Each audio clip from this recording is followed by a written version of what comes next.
MyRemit waa xawaalad casri ah oo hantiday qalbiyada ummadda Soomaaliyeed. Waxay caan ku tahay adeegga, hufnaanta iyo ammaanada. Kan iska arag. MyRemit waa gacanta digitalka ee xawaaladda Amal gacmo furan ku soo dhawaada. Haddaba kala soo dega Google Play and App Store MyRemit app. Ku soo dhawaada.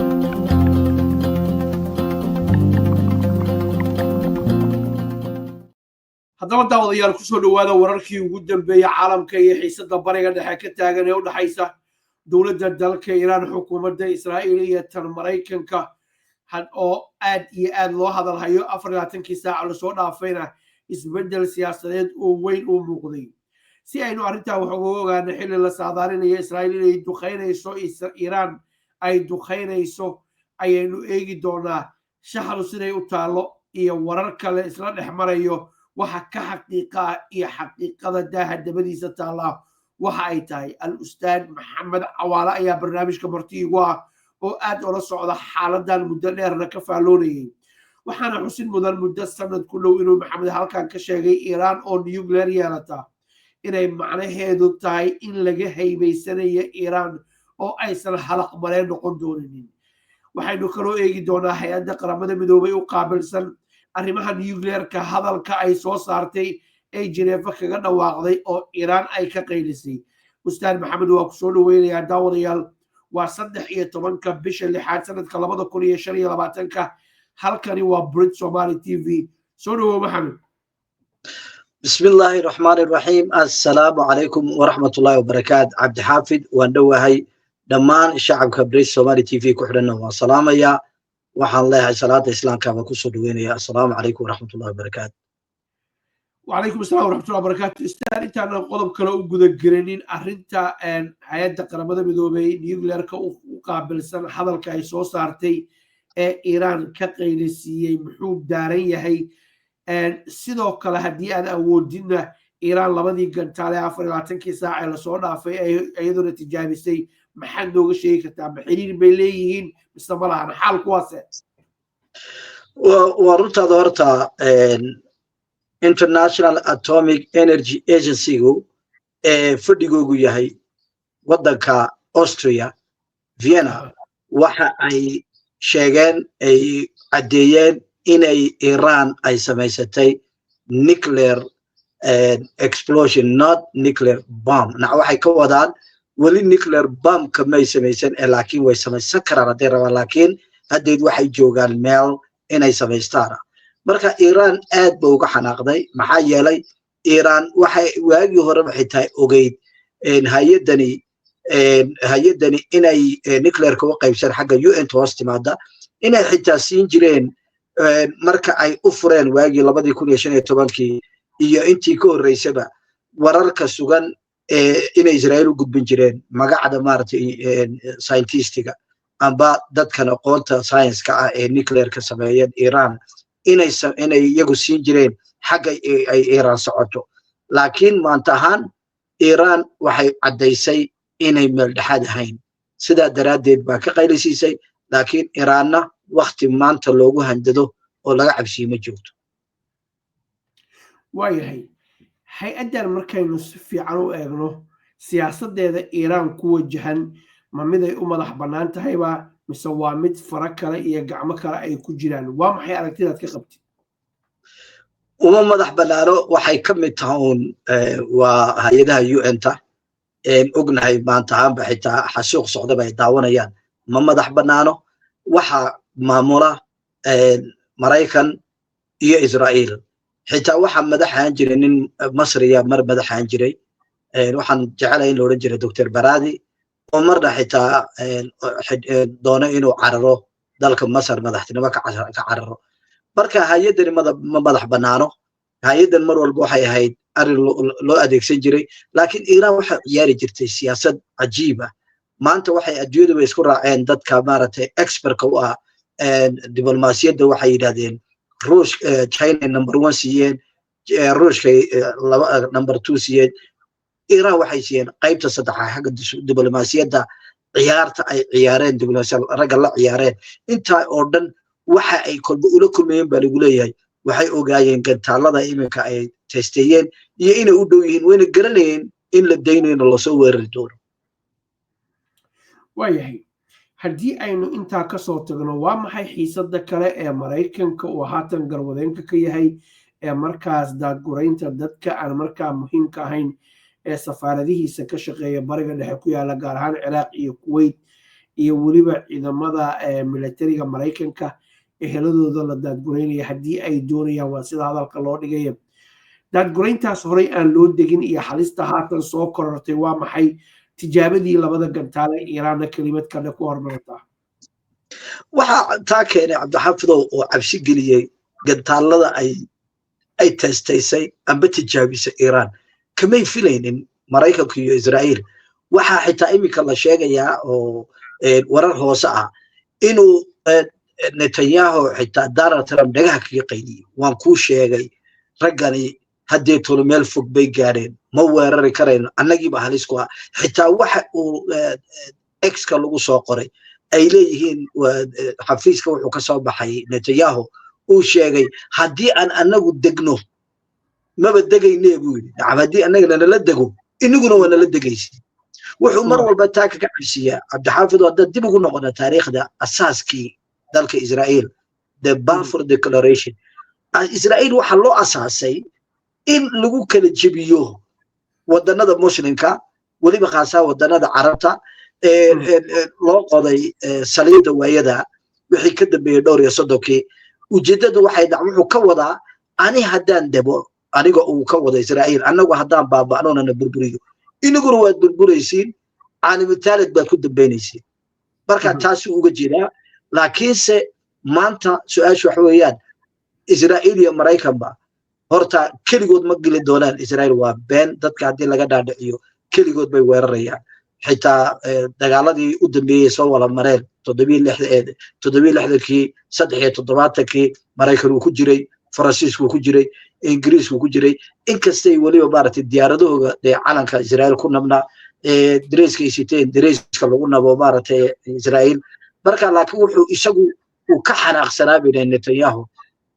donald trump oo kolba shirkan aad la gelaysay kula naga daa raggan waxay joogaan iiraan meel ana laga soo qabanayn markaa si aad sheegtay markaad soo gelayso waa runtaada anigu waxaa qabaa in iiraan laba mid meesha ay noqonayso maanta in laysla burburo laysla dego amba in laga haybaysto oo sida north korea faraa laga qaado markaa waxa iman doontaan nabadgelyo taama yaa la wada fadhiisan doonaa laakiin ma ka gaadhi doonaan oo dagaal baqaadi doonaan hadday dhacdada dagaalkaas wuxuu noqonayaa dagaalkii akhrisaba ku joogsan doona maaha labaduba isla degi doonaan waayahay maraykanku daabulayntan dadka uu daabulaynaya maxay daaran tahay iyadu dadka qaar waxay leeyihiin waxay arrintaanu daaran tahay iiraan baa la weerarayaa weerarkaasuu diidan yahay maraykanku markaa dadkiisa inay dhibaata kasoo gaadho xilli wasiirka gaashaandhigga iiraan uu shalayta sheegay haddii lasoo weeraro iiraan gebi ahaanba saldhigyada militariga bariga dhexe maraykanku uu ku leeyahay inay degada ka dhigayaan soo dhowo waa runtaasi waxa ay daaran tahay isagoo uu sheegay donald trump khudbaduu khudbadeeyey wuxuu yidhi waxa igaga daran buu yidhi anigoona dadka u digin anigu haddaan aan u digi waayana hadday wax dhacaan inaan hadhow toole aan maaragtay ku calaacalo amba ka shaleeyo ma raba buu yidhi waa runo waxa ay qarka u saaran tahay in iiraan la weeraro laakiin haddii la weerarana waxay garanayaan iiraan inay maraykanku soo galayo maraykanku hadduu soo galana waa ilan iiraan waxa ku hareeraysan waxa weeyaan waa ciidanka militarigu iminkaba hor joogo uu maraykan leeyahay amba baysaska militariga marka wuxuu uu diidan yahay inuu shacabkaasi meesha ku burburaan ilan reeraha la degan safaaradihii baa degan ciidanka faamilyadoodii baa degan marka waxay ku tusaysaa taasi in uu dagaal dharka u saaran yahay laakiinse dagaalkaasi ma noqon doonaa dagaal israa'iil uun ay ku badiso ay iiraan ku burburto may laakiin laba jeer bay ka fikri doonaan inay tallaabo caynkaas ay qaadaan banama qabaan dadka qaar waxa ay leeyihiin dagaalkii waa say hadalka u dhigeen Gaza oo ilaa haatan Netanyahu wax uu ku guuleystay aysan jirinin gaar ahaan saddexdii qodob ee hortawinta u lahaa inkastoo xamaas madaxdiisa in badan oo ka mida uu laayay gaar ahaan raggii ugu waaweynaa waxaan leeyahay maadaama uu ku guul daraystay waxaa la rabaa in diiradda meel kale la saaro oo markaa fadeexadaas laga qaado arrintaas ma kuu muuqataa mise sheekadu intaas waa ka weynta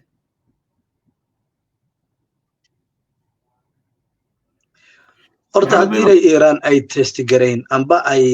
tijaabinin gartaalo bay maqlaysaa si fiican haddii ay iiraan ay hadday iiraanin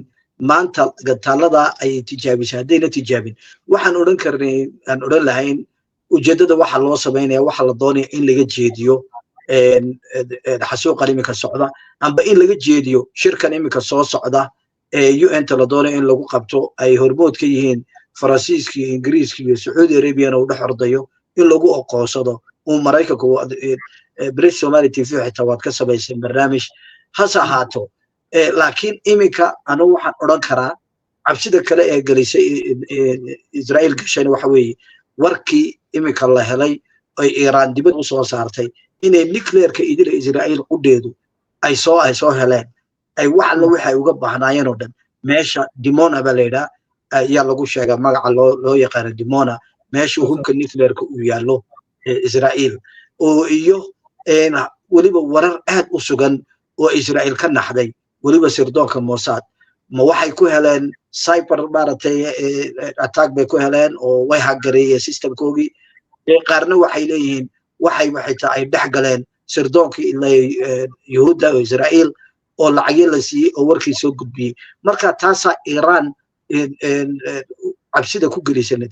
netanyahu wuxuu ku dhiirinayaa now and never buu leeyahay maanta oon nimankaa kala adkaano waynahayn waxaa joogsanaya xitaa xasuuqa iminka ka socda wuu joogsan doonaa waxaa joogsan doona xitaa greater israa'iilti yaa joogsan doonta waxaa iman doona xitaa in falastiin la aqoonsado haddayse dagaal dhacdana ciddanu ama jirto taa waan ku raacsanay netanyahu waa la isla wada burburi doonaa xitaa wadannada reer galbeedku iyagu qudhoodu iminkada iyagu qudhoodu waxay u samaynayaan oo faransiiskii ingiriisku dowladahoogii arrimahii gudahooga yay taabatay oo samicaddii baa ka dhimatay marka adduunyadu waxay imika qar u taagan tahay dagaalkii saddexaad waxaase isweydiin leh roolkay ka ciyaari doonaan ruushka iyo china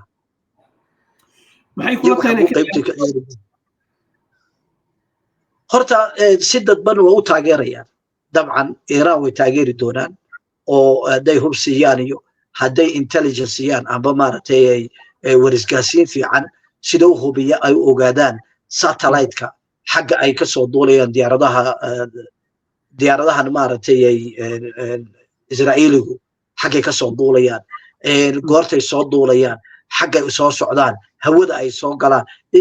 iiraan qudheedu waa well advance nimanka iminka waxaa lagu andacoonayaaba iska celin kari waayey yeman weliba xukunka maaragtay amba dowladda xuutiyiinta dalka yeman ka taliya ma iiraan bay iska celin doonaan marka waa arrin aad iyo aad looga cabsado laakiin haddaad eegtid experada weliba muslimka ah maaragtay xitaa imaam baa jira magaalada denver ku nool oo maasha allah oo aad iyo aad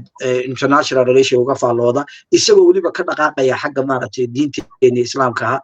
iyo xitaa sheekh xuseen shariif wuxuu ku leeyahay dagaalkani waa laga maarmaan uu dhici doonaa wuxuuna noqon doonaa dagaalkii aakhiri zamanka iyagu u yaqaanin dagaalkii saddexaad waayahay jaridda times of israel haatan aan soo saarnay waxay qortay in markaas maraykanku uu yiri israa'iil difaac ku siin maayo haddii dagaal uu dhaco trumpna uu doonayo markaas in arrintan wada xaajood lagu dhammeeyo iyadoo maalinta axadda nagu soo foodla loo ballansan yahay steve witkoffna la sheegay sida warbaahinta maraykanka kasoo baxaysa ay sheegayso gaar ahaan aqalka cad ee maraykanka iyo wasaaradda arrimaha dibadduba in uu markaa ka qayb qaadan doono wada xaajoodkaas steve witkoff ma ku muuqataa trump weli inay ka go-an tahay dagaal uusan dhicinin isagoo qayb ka yahay mise waxaad is leedahay arrintu saas ma ahane waxbaa dabka saaran oo la karkarinaya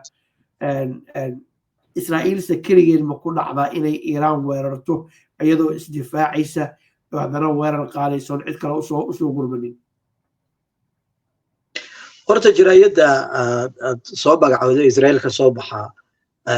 the time of Jerusalem Israel horta waa baadahalayn yagu waxa ay qorayaan ujeedadooda inay baadahaleeyaan dadka oo ay uga dhigaan inay Israel kaligeed ay tahay dal istifaaci karaya anagu ma qabo inay Israel kaligeed dagaal gali doonto haddii ay dagaal galaanna waxa uu la galayaan ta kale Donald Trump isagu wax ma jooji karaa isagu maxaa bilaabi karaa isaga kuma xidhnaba horta talada isaga uma taalo waa talo u taala Zionistiga iyo Israel oo iyagu ay taladeeda leeyihiin waqtigii la dagaalay maxaa taa daliil u Cabdi Xaafidow haddaad eegtid imika safiirka idil Mareykanka ee Israel loo igmaday inuu ka howlgalo Mike Huckabee ninkan wuxuu ku faanaa oo la yiraahdo Christian Zionist baa haybuura waa nin aad u neceb diinta islaamka waa nin aadna maaragtay xagga maaragtay jaabkiisa iyo calooshiisa iyo gurigiisa ka dhaqaaqa maxamed adaa ku watee dadkana daawanaya markaad tiraahdo waa nin islaamka neceb waxaa laga yaabaa inay yidhahdaan daawashadeena oo yaa uga fataxun may waxaan ka dhaqaaqayaa aqoontiisii horeen ogahay governor buu kaan jiray Arkansas waa nin anuu arkayna inuu isagu dantiisa shakhsiyad u isticmaalo maxay taasi aan ka wadaa isaga idile xitaa wuxuu horinayaa dagaalka xitaa wuxuu imika yiri soo saaray war ah in Falastiin dawladaha maaragtay muslimka ay dhul ka siiyaan marka waxaan ku tusayaa dhacab isagu bad xitaa ma magacaabin waa loo magacaabay APAC Cabdi Xaafidow British Somali TV waad ka soo deysay marka waxaan ka wadaa kuma xidhnaba Donald Trump iyo dawladdiisuba waqtiga ay dagaalka qaadayaan Israel iyo wax inay joojinayaan inay dagaalaba iyaga ku xidhantahay isaga waa la socodsiinaya amarka la siinaya nagu taageer dagaalkana way raaci doonaan Iran waxay sheegtay saldhigyada militariga Mareykanka oo dhan inay bartilmaameedsanayso saldhigyadaas waxaa iskala wadamo muslimiina caraba ayaa ba iskale saameyn intee leeg ayay ku lahaanaysaa wadamadaas ma ku muuqataase in ay markaas galaangolkooda u isticmaali karaan inaan Iran la weerarin tusaale Sacuudiga oo kale Imaaraadka oo kale soo dhow horta waruna horta Iran haddii la weeraro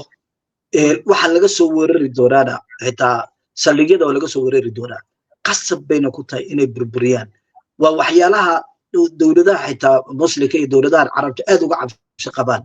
waxay meeshaas xitaa ay noqon doontaa Strait of Hormuz oo kale ay Iran controlsho badda cas way gubanaysaa xuutiyiinta xidhaba badda cas Iran dagaalka hadii lagu qaado dabcan ma daawanayso wala isla baabi'i dhaqaalaha dunida dhulku galay laakiin marka Mareykan iyo reer galbeed diyaar ma u yihiin waxayna diyaar ugu ahayn niman baa raba tan inay sameeyaan waliba inay gaadaan bay rabaan Iran maaha dagaal toosa inay habeen madow siday waagiiba Saddam Hussein 18 uga burburiyeen nuclear kooga inay soo duulaan inay burburiyaan mana karayaan maanta Iran taana ma joogto marka maxaa la gudboon taas waa maxay waxa la gudboon inta la gudbin ujeedada loo doonayo Iran in la weeraro waa maxay Iran waxay u doonayaan inay noqoto wadanadan riciyada ah ee loo amartaagleeyo si ay dantooda u gaaraan Greater Israel wax la yiraahdo Israel weyn oo ilaa ay sida iyagu sheegaan xuduudka Iraq ay qabsadaan ilaa Masar oo bar qabsadaan iska badaa maartay Falastiin ilaa iyo maartay Lebanon ilaa iyo Jordan dhulkooda inay qabsadaan nimankana way ka go'an tahay waxayna doonaan dadka inay kaga dhaadhiciyaan subhanahu wa ta'ala ilaahay baba nasiib ku leeyahay marka iyagu waxay u arkayaan Iran waa darbiga qolo horjoog xanuun weyn bay noqotay ilaahsiintaas waxay noo dambaysaa haddii aynu eegno Professor Jeffrey Sachs oo Mareykan ah asalkiisuna Yahuud si weyn Israel iyo Netanyahu uga soo horjeeda in badan wuxuu soo hadal qaaday General Wes Clark ninkii la oran jiray generalka ahaa Wesley Clark yes retiredka ahaa 7 wadan oo la weerarayay ayay Syria iyo Iran ba kamid ahayd iyo kuwa la soo burburiyay arrintaas miyaa socoto waa asagoo sheegay professorku inuu Netanyahu uu fikir ka lahaa waa soo hadalka u dhigay soo dhow ورتيش والحسوستا جنرال ويسلي كلارك جنرال ويسلي كلارك هو ciidankii waliba maaragtay Yurubta waliba Zerbiya weeraray yuu madax ka ahaa waa nin aad iyo aad Mareykanka taariikh ku leh una fashiliyay wuxuu laakiin Professor Jeffrey Sachs uu ka hadlaa waa buug uu qoray baa jira Netanyahu uu wadanada farfar ugu fiiqay marka intii kaloo dhan waa la soo cunay lixdii dal muslimiinta kii toddobaad waa Iran waxa waati u dambeysay tii ugu adkay marka waxa la isweydiinayaa ma ku nagaadi doonaan inay Iran burburiyaan Iran way ku sii tala gashay way jeceliin wadanada maaragtay khaliijku inay Iran la burburiyo laakiin inay wax ka soo gaarina way rabaan mana dhacaysa laakiin Iran maxaa taa ugu wacan waa maamulka weeye maamulka inaan wax ka faa'iideysana loo baahay maamulka dictatorku wadanada uu baabaa laakiin wadanka la check and balance kala dambeyn leh dastuur leh oo intay niqura uu talinayo kuma yaa rag iyo dumar ay taliyaan way ka taasi systemka Iran sameeyay baan u dib yaraysa Iran maanta levelka inay gaaraan si kasta la isku dayo Iran in la weeqo waxa lagu furay xitaa dagaalo gudaha ah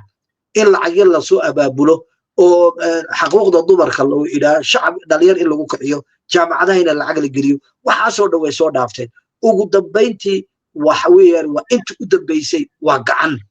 in la isla gaaro nimankana ma bogsanayaan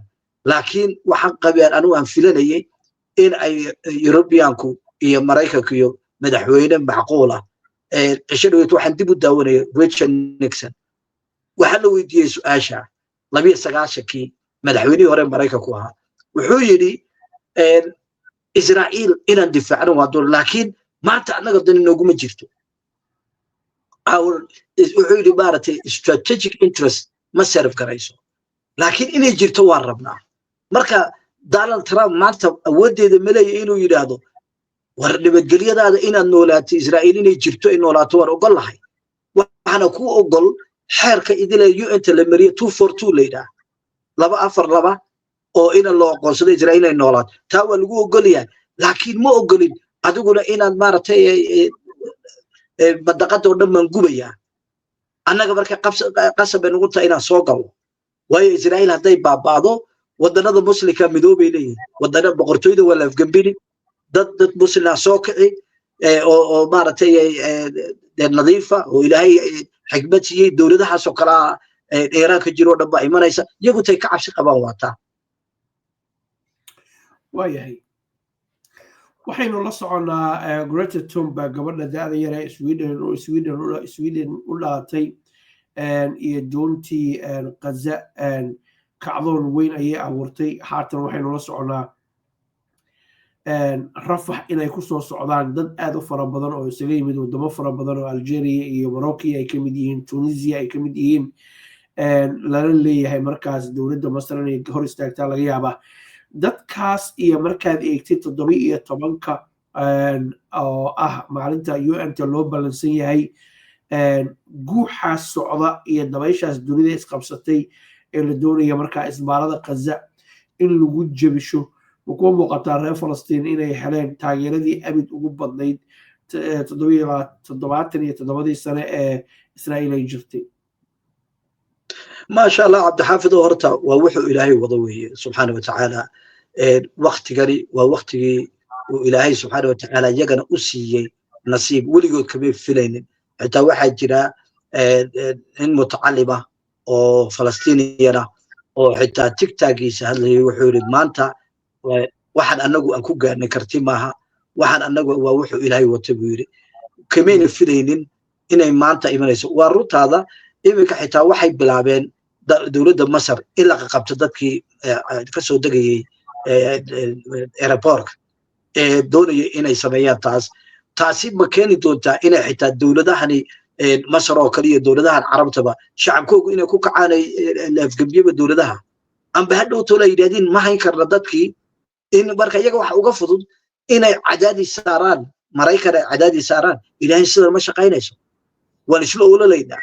annagiina wana meesha wara laga saaraya marka waa run culays ka socda xitaa wadanadoodii reer galbeedka khaasaan iman maraykankaba iyo ka bilaami doontaa marka ninkanna waa nin mayal adag Netanyahu haddii la qaban waayo marka qasabba ku tahay in cadaadis kala saaro dabcan wayna imanaysaa waayahay gabagabadii aan ku shaqeynaa madaxweynaha maraykanka ee hadda xilka haya Donald Trump waxaa lagu eedeeyaa waa sida dadka hadalka u dhigay ka faalloodee in uusan ahaynin markaas fadhiyo oo mug iyo miisaan la oo wixii kusoo dhacay iska yiraahda hadhow 10 daqiiqad kadib wixii wax ka duwan yiraahda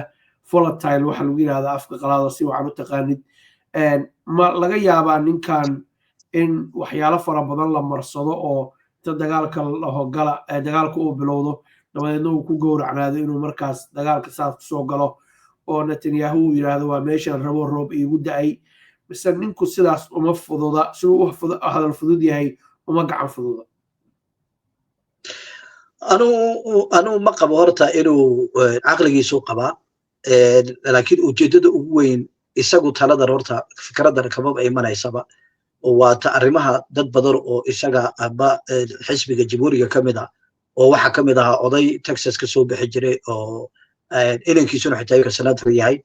oo Ron Brown leeyahay oo aad uga su'aalay warda maxaan ku dhimanayna maxaan dalkeena ku baabiinayna laakiin isaga waxa kala xanuun badan oo kala weyn impactgan iyo Zionist danta gaar kale ee ku cadaadinaysa inay iyagu nimankani qalbigii iyo aqligii baa xidhmay iyagu waxay aaminsan yihiin ummadda kale adduunyada oo dhanba inay waxba ahayn ay raciyad u yihiin laakiinse isagu ma isbedeli doonaa dhaqanka uu leeyahay isbedelka xitaa waxaan jeclahay inaan daawadayaasheena xasuusiyo Elon Musk isagii isku dhacay la sheegay iminka xitaa wax xodxodasha socota inaad dadka la waalayo isagu saa uu isku bedelaa oo waa heshiinaynaa telefoon adaa ku watee adaa yiri nimankan riwaayad bay jilayaan ee isma dagaalsan raalli waa ka dhex galay riwaayadii baa socotay waxaad ku tusaysa waxa cadda iminka nimankii sida isku hurgufayay dadku ay yaabanaayeen waxa iminka leeyihiin war heshiinaynaa carruurba waxay ku tusaysaa taas inay filanahay sidaasoo kale horta waan odhan karaa waxaan daba socdaa su-aashaadii arrimaha waa la isku bedeli karaa laakiin markay noqoto arrinkan Israa'iil qusaysa amba Iran in la weeraro ah amba in la joojiyo xasuuqa hadduu jecel yahay hadduu karayo uu joojin lahaa una karayn waxaan odhan karaa maanta haddii ay dagaalkan dhacaan qasab bay ku noqonaysaa in amba isaga laga qaado meesha amba inuu maaragtay isbedelo laakiinse uma malaynayo in maanta madaxweyne Maraykana uu yahay uu raggan odhan karo no ma yeelayno odhan karo uma malaynayo isla maanta ku xigtaba Congress-ka Maraykanka ku kicinayaan impeachment ba waa man cabsinaynaa bay odhanayaan taasuu isagu ka baqayaa dhaqaalihiisa shakhsiyadna uu baqayaa wuxuuna u baqayaa taariikhdiisa dambe legasigiisa haddii haddaba gabagabadii aynu eegno haddii dagaalkan uu qarxo oo la weeraro Iran Shiinaha iyo Ruushku maxaad isleedahay tilaabo noocee ayay qaadayaan waxaan socda iyo qalaasahan iyo kala yaacan haata socda Tehran see u akhrinaysaa caawa haddii aad markaas qiyaas ka bixin kartid horta ilaahay baa garanaya waxa iman doona subxaanahu wa ta'ala laakiin anu mid waxaan qabaa Ruushka iyo Chinese-kuba toos uma taageeri doonaan Iran si dadba u tahay sida ugu weeqaan Maraykanka in la weeqo Israa'iil in lagu weeqo waxayna kaga faa'iideysanay China inay kolka qasab ku noqoto inay Taiwan gacanta ku dhigaan oo Taiwan isdhiibtaba Ruushkuna inuu Ukraine ku baabiyo wadanadiisii xitaa hore ee maartay Latvia Estonia iyo Balkan state-ka xitaa uu ku soo durku ku qaban karo taasina waa tay ka cabsi qabaan sidee si loo balance gareyn doonaa taa ma dhageysanayo Donald Trump professor Sagi professor Meshmar iyo daga khubradan isagu lama dhageysanayo arrin muhiim ah ka dhawaajisay oo ah Thailand inay isha ku China inay isha ku hayso Thailand Taiwan haye Ukraine ay maatani Ukraine Ruushkuna uu Ukraine meelo fara badan uu ku fidayo haddii labadaas arrimood haddii Maraykanku arrintan wax ka qaban waayo oo janalada diblomaasiyadda uu dhegeysan waayo ka dhaga adeygo oo labadaa wadan ay midna uu ku sii siqo Ukraine oo wada qabsado uu yiraahdo aniga my own terms baan ku wada hadlaynaa Ukraine waa haysta waxba laygama qaadi karo dhinaca kalena Taiwan uu shiinuhu uu ku guuro ninka la yiraahdo madaxweyne Trump kud ka guuro qanjo u guur bay noqonaysaa waxyaalahaas inuu xeerinayo ma ku muuqata horta ninka wuxuu inta badiyaa sameeyaa si aad hadda sheegaysaba biyuhu farta geliyaa uu test gareeyaa hadduu arko dagaalka markuu Iran ay ugu qaado Israel ay ku qaadaan Iran ku qaadaan Israel iyo iyagu haddii uu arko inuu culays weyn kaga yimaado waxaa dhici karta inuu kolka nimanka la hadlo Netanyahu lama hadli karayo Zionist-ka Netanyahu uu dhageysto uu yiraahdo anagii baa baaba'ayn laakiin sidoo hadduu ku sii uu dhageysan waayo ay saasi dhacdo waxayba qasab ku dhici doonto Mareykanka in lagu kaco shacabada Mareykanka oo dhan baa kici doona ilaa ubadkoogii baa ku baabi'i doona baysaskan meesha waxa fadhiyo oo dhan ambassadoryadan military ku duursan Iran la garaaco waxay keeni doontaa wax la yiraahdo public opinion kii bas bedeli hadhow toole dagaal sokeeya Mareykanka dhici doona dagaal sokeeya hadduu ka dhacana Mareykanku caalami taalid buu ku dambeyn doonaa insha Allah waxaan rajaynayaa in uu jiro ilaahay caqliga ku soo celiyo laakiin dhibaato weyn baa ka iman doonta dagaal si dhib yar lagu gabagabeeyo ma noqon doono Ustaad Maxamed Cawaale ku mahad celiya daawadeen idinkuna waa ku mahadsantihiin waqtigiina iyo fikirkiina su'aalaha halkan iyo falanqaynta Ustaad Maxamed fadlan ra'yigiina ka dhiibta iyo xaaladda waxa ka socda horeyna in badan baan idinku yiri waxaad gundhig u tihiin barnaamijyada halkan ka baxay iyo lafdhabar ra'yigiina saliimka iyo saa u fakaraysaan inaan ogaana aad baan u jecelahay ooda ka soo qaada Ustaad Maxamed waa mahadsan tahay daawadayaal jumco wanaagsan wixii ku soo kordho wararka caalamka safka hore haddii aan la yiraahdo nabadgelyo